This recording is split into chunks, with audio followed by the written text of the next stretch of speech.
It had been a whirlwind romance. Akamaya Morrison had been head over heels for Delilah from the moment he first laid eyes on her. He was not greatly skilled in the art of seduction, or indeed even conversation, so it took a few tries to get her to notice him in return.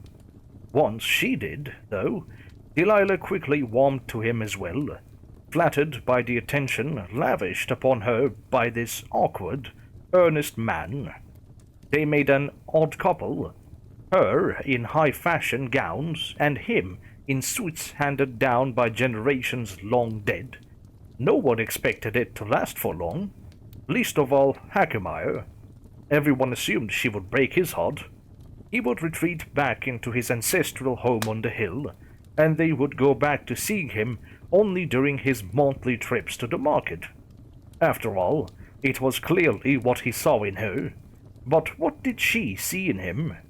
Some speculated that she was after money, but everyone knew that the Morrisons' wealth had long since run out. Hackemeier was the last scion, and the sprawling, ramshackle estate of Ramparts represented most of what he had left. The house and grounds were falling into disrepair. They would likely last as long as Hackemeier did, but not long after.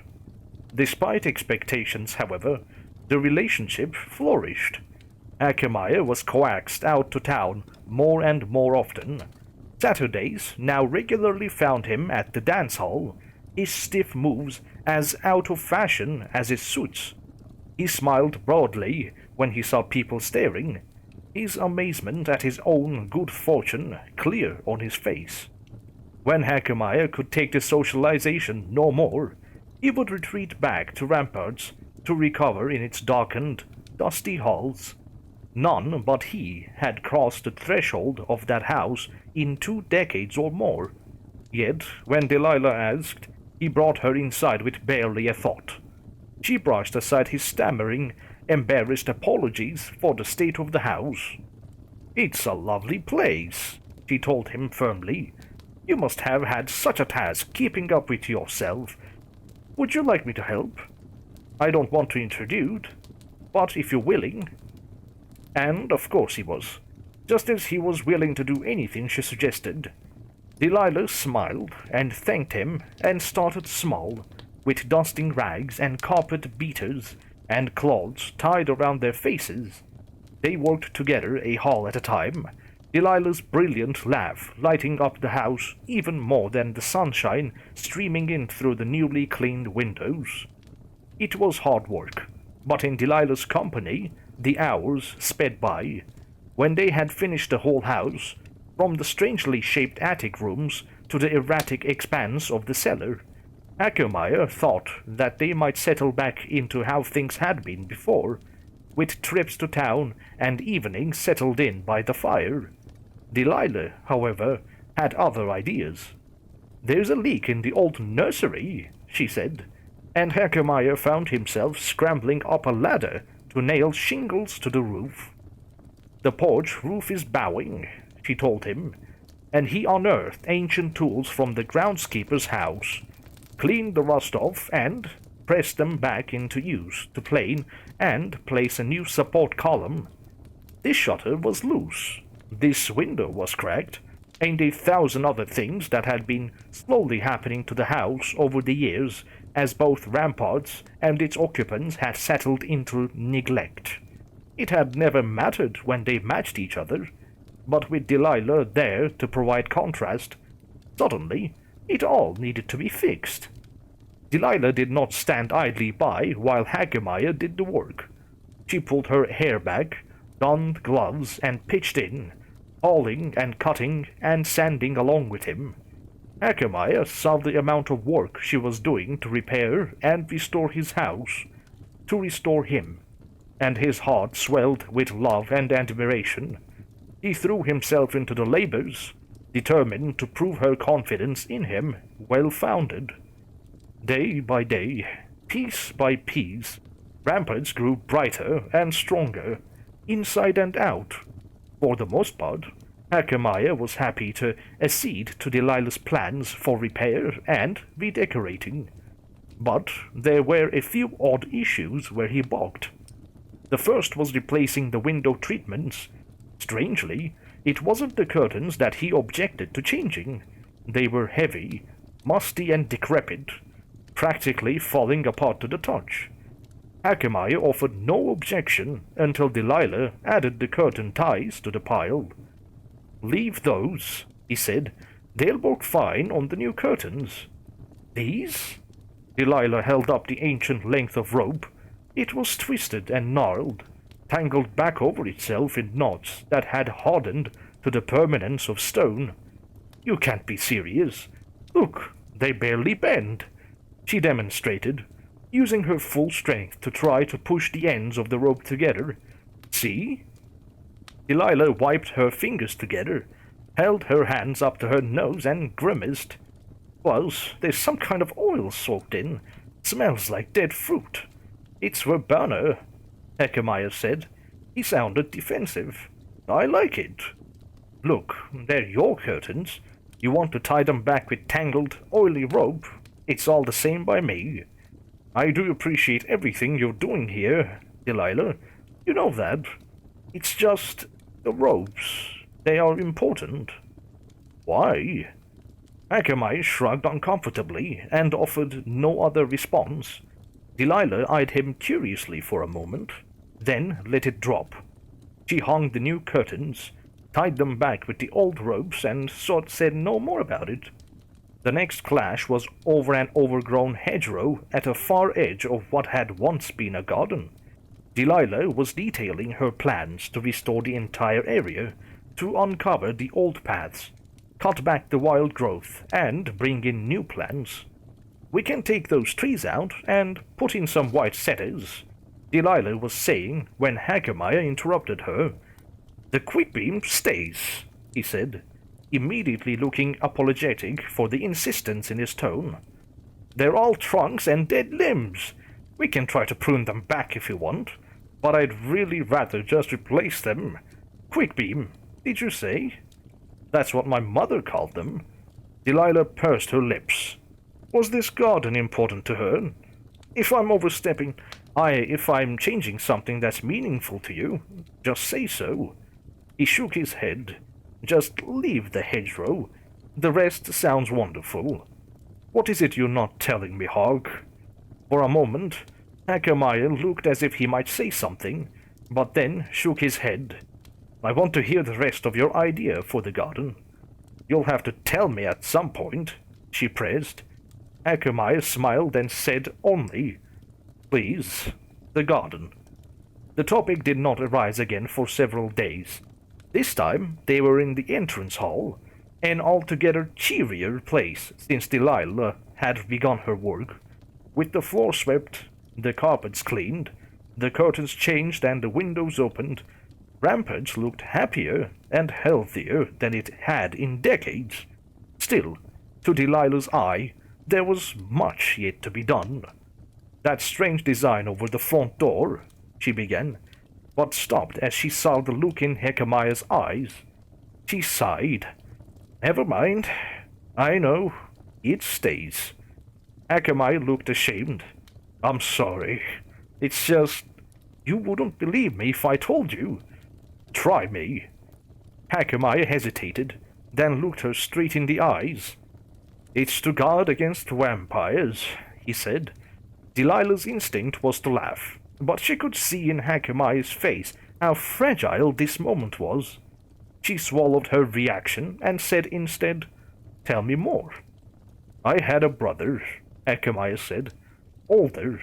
I don't remember him. Not really. I was too young when he was taken. The vampires came for him and father both.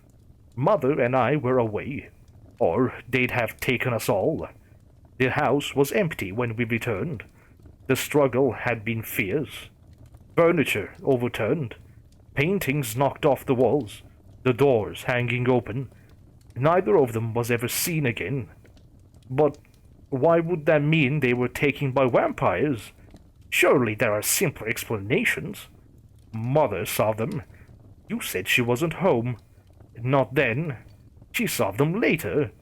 The fight hadn't stopped inside the house. There were tracks on the back lawn, a scuffed trail showing every place my father and brother had tried to break free. It led out to the garden, to their caves. My mother went into the caves, expecting to find villains. What she found were vampires. How did she know they were vampires? She said they were pallid, dried up. They wore black robes and arcane jewelry. Their cave was stacked with bones of all sorts, and the floor was thick with melted candle wax and spilled blood. Some of the blood was fresh. Some of the bones still had meat on them, and they just let her go. They were asleep, stacked side by side like corpses laid out for a mass burial. She thought they were dead, until she saw one shift slightly as her light fell upon it. Why didn't she tell anyone? Why didn't they come back for you after you returned? Hakamaya indicated the symbol over the door. She watered the house. The sigil, the verbana rubbed into the knotted ropes.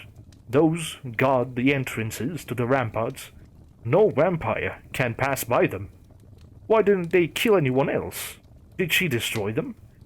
No, Hakamaya smiled bleakly. She sealed them in. She planted the quick beam over the entrance to their caves. It's deadly to them, as bad as sunlight. She blocked them in and left them to starve. Every year, the roots grow deeper, questing slowly toward the vampires that killed the rest of my family. Every year, the vampire's prison grows slightly smaller. I don't know how long vampires can live without blood. Perhaps they're all dead by now. Perhaps they're still trapped down there. Mother just wanted to make sure they had a very long time to regret their final meal. You never looked. No, there's no way in without cutting away the quick beam, and I'm not about to do that. If they are still there, I hope they're still suffering. Delilah reached out and carefully took hold of Hakamaya's hands. Please don't get angry with what I'm about to say. It's only a question. He cocked his head, waiting. Delilah took a deep breath and continued. Have you ever wondered if your mother was wrong? He shook his head. No, never. She described them in perfect detail. Yes, but what if it was a story? Maybe not a lie, not exactly. Not if she believed it herself. But everything you know about this, you know because she told you. What? No. He shook his head again, odder this time, as if trying to dislodge something. No, obviously I had a father, and I have a memory or two of my brother. And the house. I remember what ramparts looked like that day. That memory is crystal clear. I was so frightened because Mother wouldn't stop wailing, and I didn't understand what was wrong. I wanted her to comfort me, but she was the cause, and I didn't know what to do. I remember the disarray. It felt like my whole world had fallen apart, inside and out. Besides, if my father and brother weren't taken, then where did they go? He challenged. Maybe they just went. Went where? What do you mean? Went, as in left. Maybe your father took your brother and went somewhere else to live. Maybe the house was in shambles because he'd taken things in a hurry. Maybe the vampires were just a story your mother told herself because it was easier than the truth. She wouldn't do that. Not on purpose, Hawk. But people's minds do strange things. I never knew your mother, but you did. Think about her behavior throughout your life. Divorce yourself from your emotions. Imagine you were a stranger looking at it. What was she like? Is it possible I'm right? Could this fit? Hakamaya's hands hung limply against Delilah's palms. After a few seconds, they fell away entirely. I need to be alone, he said quietly. Hawk, I need to be alone, please. His eyes were downcast. He would not look at Delilah. Hawk, I'm sorry, please. Delilah reached up to give him a hug. He was stiff and unyielding in her embrace. She held it for a moment, hoping for a reaction, then let go. "I'll wait for you to call," she said, then turned and left. Hackemeier did not walk her to the door. It was more than a week before they spoke again. When Hackemeier finally came to call on Delilah again, his face was unreadable. He carried a bouquet of flowers and a wrapped package, which seemed like good signs, but the careful pace at which he delivered his words suggested a prepared speech.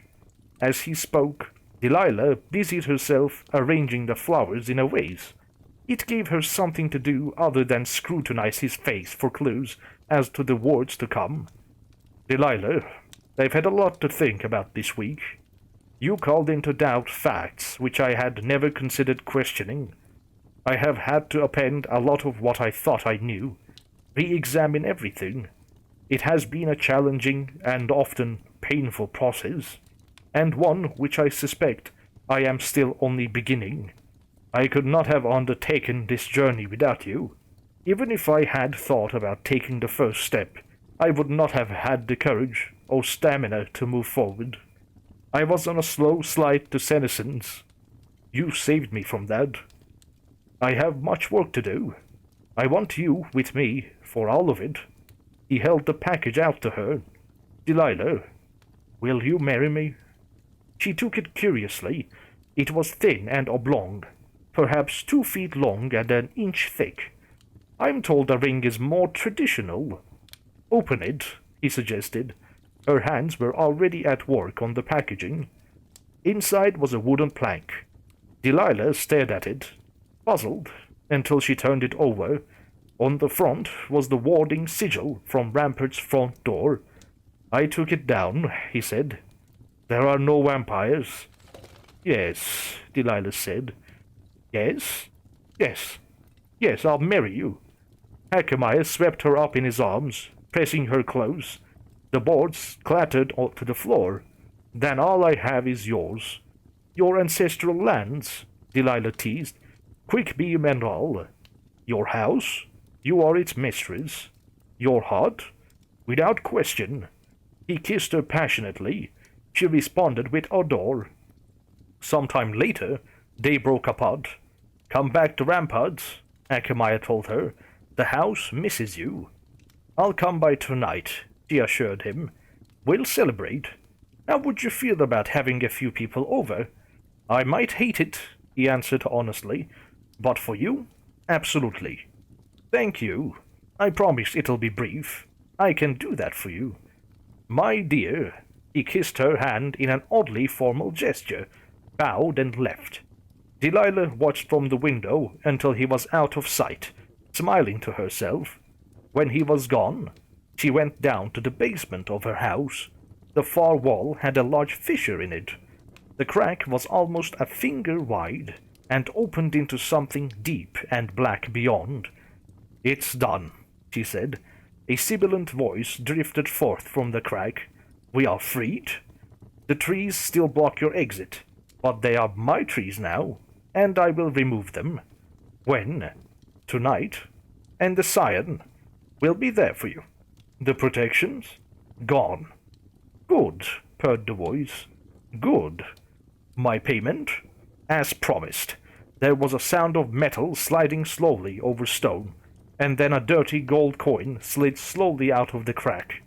It fell to the ground with a musical ring, spinning and settling as another coin eased through the crack behind it.